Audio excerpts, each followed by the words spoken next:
Interview वाले दिन सुबह मेरी नींद अलार्म से नहीं, धड़कन से खुली।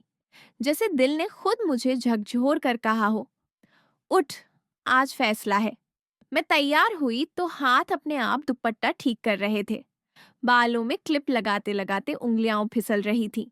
और आईने में चेहरा देखकर मैंने खुद से कहा, गौरी, आज तू गांव की बेटी नहीं, अपनी ही बॉस है। पर सच्चाई ये थी कि मैं अंदर से घबराई हुई थी। साली कॉन्फिडेंस की बैटरी रात भर में उतर गई थी। हॉस्टल के गेट पर निकली तो ठंडी हवा थी, और उसी ठंडी हवा में अर्जुन खड़ा था। एक हाथ में कॉफी का कप, दूसरे में छोटा सा पेपर बैग।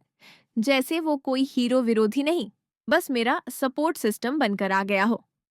उसने कप आगे बढ़ाया। लो, बिना शक्कर, तुम मीठी बातें वैसे भी कर लेती हो। और मैं एक सेकंड को हंसते हंसते अटक गई। मैंने आंखें तरेरी। बहुत बन रहा है? वो मुस्कुराया। नहीं, बस तुम्हें नॉर्मल रखने की कोशिश कर रहा हूँ। मैंने कॉफी ली, उंगलियां उसकी उंगलियों से हल्की सी टकराई। और वही पुराना करंट वाला एहसास फिर, छोटा सा, मगर दिमाग को उलट पुलट कर देने वाला। मीरा पीछे से आई और अपनी स्टाइल में फुसफुसाई, चलो जी, दुल्हन को इंटरव्यू के लिए विदा करो। मैं उसे घूरने लगी तो वो हंसकर भाग गई। अर्जुन ने हल्की आवाज में कहा, डर लग रहा है? मैंने सच बोला, हाँ। और गुस्सा भी आ रहा है कि डर क्यों लग रहा है। उसने धीरे से कहा, डर ठीक है, मतलब तुम्हें फर्क पड़ता है। बस डर को ड्राइविंग सीट मत देना। फिर उसने अपने फोन में नोट खोलकर मुझे एक लाइन दिखाई, मैं मेहनत से बनी हूं। और बोला, ये अपने मन में दोहराना, बार बार। बस उस एक लाइन ने मेरे अंदर की रीढ़ को कस दिया। मैं चल पड़ी। और उसने साथ चलते हुए बोला, ऑटो में बैठते वक्त सांस लंबी लेना, और इंटरव्यू में अगर अटक जाओ तो पानी मांग लेना। ये कोई जुर्म नहीं। मैं हंसी, तुम तो सच में लाइफ कोच बन रहे हो। वो बोला, मैं बस तुम्हारे लिए सही टाइम पर सही बात बोलना चाहता हूँ। कंपनी की बिल्डिंग दूर से ही चमक रही थी, कांच, स्टील और अंदर सूट बूट वाले लोग। मुझे लगा मैं अपने गांव की गलियों से सीधे किसी और ग्रह पर आ गई हूँ। रिसेप्शन पर मेरा नाम पूछते ही लड़की ने मुस्कुराकर कहा, प्लीज टेक अ सीट। और मेरी जीभ पर जी आ गया, पर मैंने काट लिया। अब जी भी प्रोफेशनल बनाना था, कम वक्त। वेटिंग एरिया में बैठे बैठे मैं अपना रिज्यूमे तीसरी बार पढ़ रही थी, जैसे उसमें कोई जादू छिपा हो। पास ही दो लड़कियां अंग्रेजी में ऐसे बात कर रही थीं, जैसे हवा भी अंग्रेजी में चलती हो। और मैं मन ही मन बड़बड़ाई, ठीक है भाई, मैं हिंदी में ढांसू हूँ और काम में ढांसू बनूंगी। भाषा बाद में सीख लूंगी।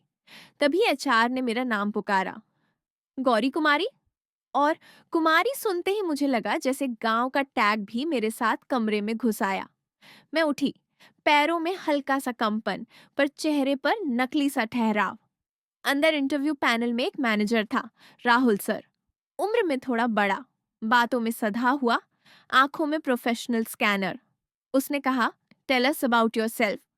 और मेरे अंदर एक पल को शोर मच गया। अब क्या? फिर अर्जुन की लाइन याद आई, मैं मेहनत से बनी हूँ। और मैंने बोलना शुरू किया, धीरे, साफ, सच्ची। मैंने गांव, पढ़ाई, स्कॉलरशिप और अपने लक्ष्य की बात की। राहुल सर ने बीच में टोका, आपको कॉर्पोरेट कल्चर का एक्सपीरियंस नहीं है, तो आप कैसे फिट होंगी? ये सुनकर मेरे अंदर की गौरी ने अपनी देसी अकड़ पहनी। मैंने कहा, सर, कल्चर सीखना आसान है, इंटेंट और मेहनत नहीं सिखाई जा सकती।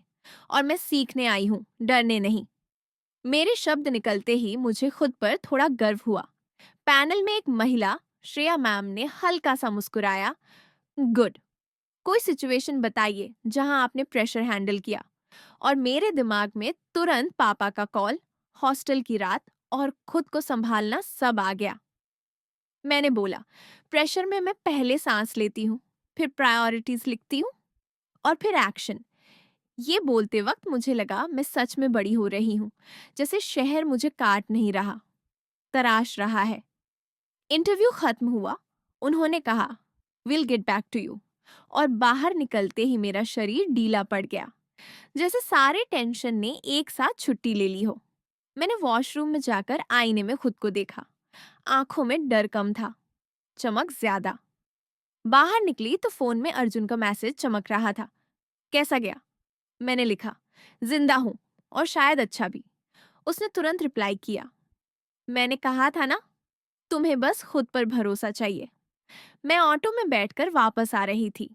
शहर की सड़कों पर बिल्डिंग्स पीछे भाग रही थीं और मेरे अंदर एक नई सड़क बन रही थी, कॉरपोरेट वाली।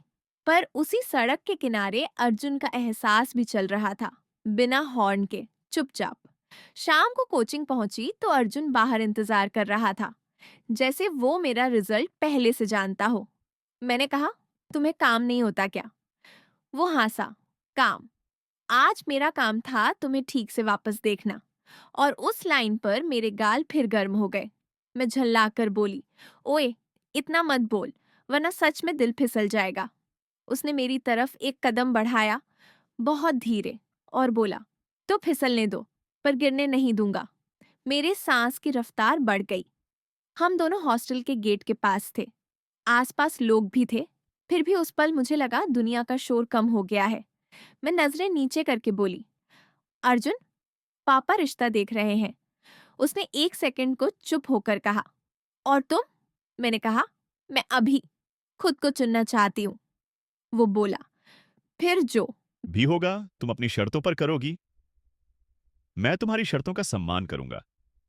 और उसके सम्मान में जो नरमी थी ना, वो मेरे लिए सबसे बड़ी रोमांस वाली बात बन गई। क्योंकि कुछ लड़के फ्लर्ट करते हैं और कुछ लड़के जगह देते हैं। और उस रात मैं पहली बार समझी कि मेरे लिए प्यार का मतलब शायद वही है जिसमें मैं खुद भी बची रहूं।